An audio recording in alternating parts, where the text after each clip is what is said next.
Buletin Impian 25 Februari 2013. Assalamualaikum dan salam sejahtera. Tajuk utama: Pakatan Harapan Rakyat. Tema Manifesto Pakatan Rakyat hadapi PRU 13. Manifesto Pakatan, pendapatan isi rumah RM4,000 dengan sejuta peluang pekerjaan. Pakatan Rakyat hari ini melancarkan manifesto pilihan raya bertema Pakatan Harapan Rakyat menjelang pilihan raya umum ke-13, memberi fokus kepada tata kelola baik, berteraskan prinsip moral dan nilai sejagat yang memberikan keutamaan kepada kebajikan rakyat. Manifesto keempat pakatan itu dilancarkan di Pusat Konvensyen Shah Alam di Shah Alam, memberikan fokus kepada 4 paksi utama: rakyat bersaudara, ekonomi rakyat, kesejahteraan rakyat dan kerajaan rakyat. Di antara intipati manifesto itu adalah memerangi rasuah secara agresif melalui pewujudan Dasar Banteras Rasuah Negara, Debaran, Suruhanjaya Anti Monopoli dan Suruhanjaya Kontrak Awam bagi memecahkan monopoli dan kontrak awam yang telah dianugerahkan Kerajaan Barisan Nasional bagi menyemak semula keadilan kontrak berkenaan.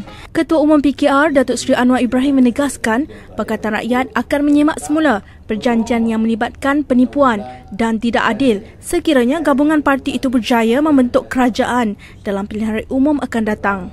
Kita tidak akan sentuh mana-mana perjanjian yang dimeterai sebelum ini, melainkan terbukti ada penipuan, ada peruntukan yang jelas tidak adil. Seperti mana kelulusan Lainas yang kita anggap kompromi keselamatan rakyat, maka kita harus ambil tindakan. Berucap di pelancaran manifesto pakatan itu, Anwar berkata pakatan akan tetap menghentikan projek Nadir Bumi Lainas yang ditentang gabungan parti itu atas alasan keselamatan rakyat. Katanya pakatan juga akan menyemak semula perjanjian para penanam padi dengan Syarikat Padi Beras Nasional Berhad untuk memastikan golongan penanam padi mendapat manfaat daripada perjanjian berkenaan. Pakatan juga akan berusaha untuk mendapatkan semula hasil negara yang didakwa dicuri melalui projek kontroversi seperti Pusat Feedlot Nasional NFC untuk diberi kepada penternak dan juga amalan pemberian permit teksi syarikat Kroni BN kepada pemandu teksi. Sementara itu, Presiden PAS Datuk Seri Tuan Guru Abdul Hadi Awang menegaskan 5 perkara yang menjadi harapan rakyat di mana pakatan mesti melaksanakannya. 5 perkara tersebut: perpaduan masyarakat majmuk, adil terhadap semua, demokrasi hak rakyat sebenar, kehebatan perlembagaan dan undang-undang yang adil dan kerajaan yang bersih. Apabila orang-orang Melayu Islam yang kuat PAS boleh mengundi calon-calon DAP dan calon PKR yang bukan Islam,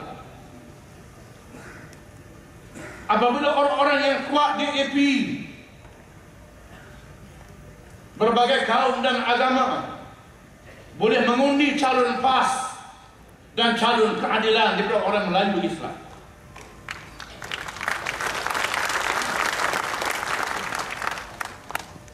mereka bersedia mengalahkan calon daripada bangsa mereka sendiri. Bermakna kita telah berjaya memecahkan fanatik. Setiausaha Agung DAP, Lim Guan Eng, yakin manifesto pakatan membabitkan 3 komponen utamanya, memberi hala tuju baru yang mampu memberi rangsangan kepada rakyat untuk bersama pakatan mengubah kerajaan dan menggulingkan kerajaan BN pada PRU ke-13. Kita tidak pernah anti-Islam atau anti bukan Islam. Di bawah Perlembagaan Persekutuan, Islam sebagai agama persekutuan dan juga agama-agama lain mempunyai hak dan kebebasan untuk mengamalkan agama masing-masing. Guan Eng yang juga Ketua Menteri Pulau Pinang berkata, untuk membangunkan negara, rakyat perlu memilih PR sebagai kerajaan baru pada PRU ke-13.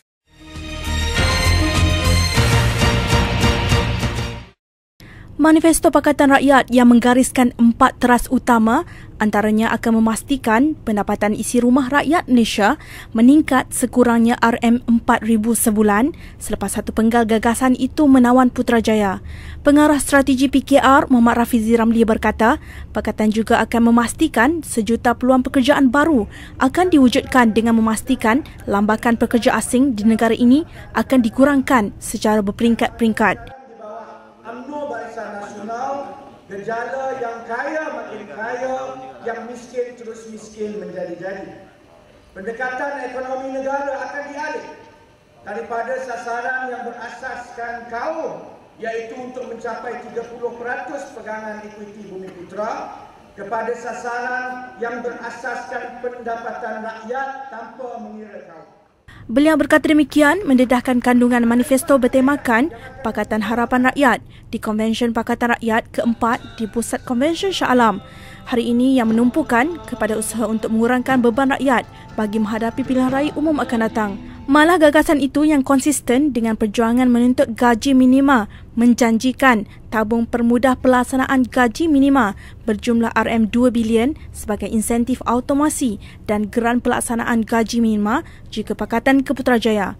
Katanya insentif automasi dan geran pelaksanaan gaji minima memberi keutamaan kepada industri kecil dan sederhana bagi tempoh ditetapkan. Malah manifesto Pakatan katanya akan memastikan pelarasan percukaian dilakukan bagi mengelak golongan mahakaya yang hartanya beratus ribu membayar cukai yang sama dengan seorang eksekutif swasta. Menurut beliau, jalur pendapatan akan dilebarkan agar kadar cukai 26% kini hanya mula dibayar bagi pendapatan boleh cukai melebihi RM400,000 ke atas berbanding RM250,000 sekarang.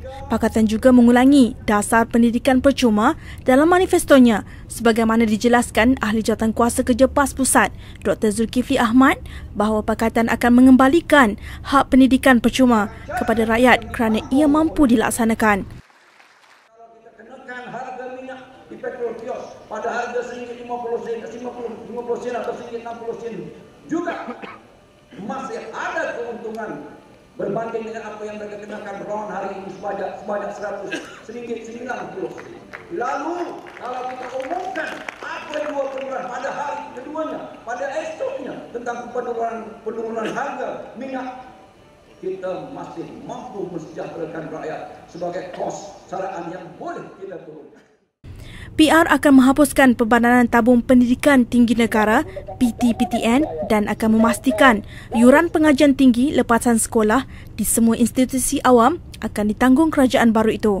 Katanya, semua pelajar di institusi milik awam akan diberikan allowance sara hidup untuk menampung kos kediaman, makan minum, buku dan pengangkutan kecuali bagi mereka yang benar-benar kaya.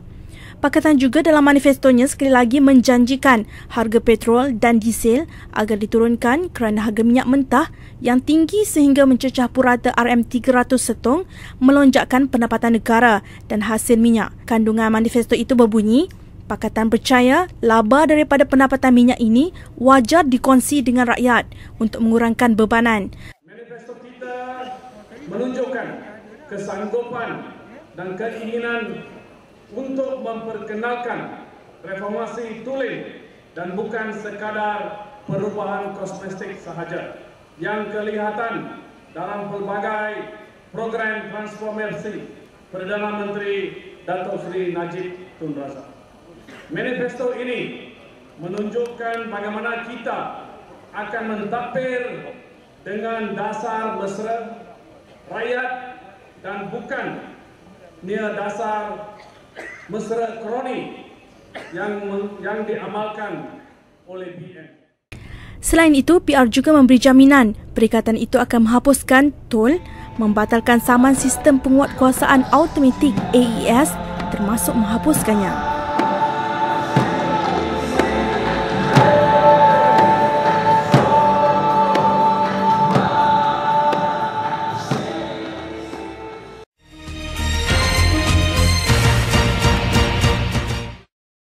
Pemangku Raja Perak, Tuanku Raja Nazrin Shah bertitah bahawa ramai tenaga muda cerdik pandai berada di dalam PAS sekarang.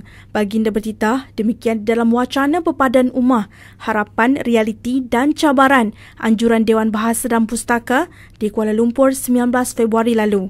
Wacana ini membincangkan pelbagai isu berkaitan ummah termasuklah isu politik. Program pendidikan negara telah berjaya menghasilkan lebih ramai cerdik pandai dan tenaga profesional di kalangan generasi muda ummah. Ramai di antara mereka berminat dalam politik. Ramai yang mahu berperanan aktif di dalam politik. UMNO telah terlalu syarat untuk dapat menyediakan ruang yang boleh menyerap ke semua angkatan muda intelijensia ummah. Di samping itu, berlaku budaya overprotective yang diamalkan di kalangan sebahagian pemimpin UMNO yang tidak bersedia menerima kehadiran angkatan intelijensia muda ini kerana bimbang angkatan muda bakal mencabar status quo pemimpin.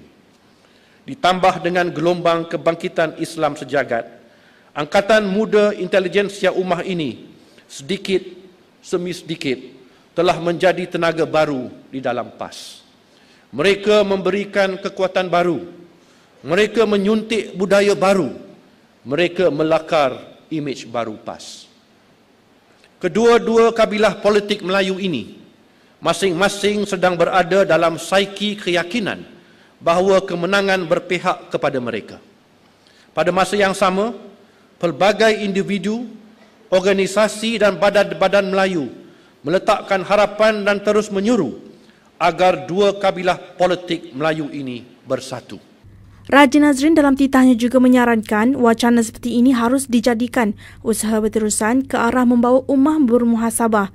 Dewan Bahasa hendaklah terus menganjurkannya secara bersiri menjelajah ke serata negeri, melakukan perbincangan secara tertutup, bersifat tidak partisan, diiktiraf dan dihormati sebagai forum yang dapat mempertemukan ummah dari pelbagai kabilah, pelbagai institusi dan pelbagai organisasi, menjadi saluran maklumat, melaporkan keadaan ummah secara faktual kepada pihak-pihak berkaitan, hatta kepada raja-raja. Titah baginda lagi sejajar dengan sejarah penubuhan dan peranan Dewan Bahasa dan Pustaka dan imej berkecualinya yang belum tercalar amatlah sesuai untuk Dewan diamanahkan mengambil tanggungjawab sebagai sekretariat kepada usaha menyatupadukan ummah. Sekian, salam hormat.